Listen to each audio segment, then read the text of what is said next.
Wednesday, the state of Virginia is due to remove the 12-ton statue of Confederate General Robert E. Lee more than 130 years after it was installed amid efforts to change the collective memory of the Civil War.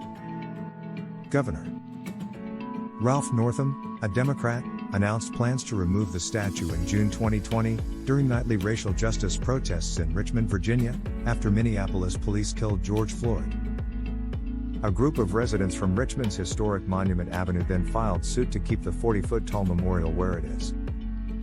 Last week, the Virginia Supreme Court decided to bring it down. In the decades following its construction in 1890, the statue became a focal point for a wealthy, all-white neighborhood. Lee was later joined by statues to other Confederate leaders. In 1996, a statue of black tennis champion Arthur Ashe was added to the avenue, despite serious opposition, under the direction of then-Governor Douglas Wilder, the first black person to serve as governor of any state since Reconstruction. Since June 2020, the Lee Monument has become a community gathering place for people, many of whom said they might not have ever stepped foot on the property had it not been for the Black Lives Matter protests. To some, the statue of the Confederate general atop a horse and the graffiti-covered pedestal is more of an afterthought now because of how much the plot has transformed in the last 15 months. Lee's statue is the largest Confederate monument in the city of Richmond, and one of the largest in the country.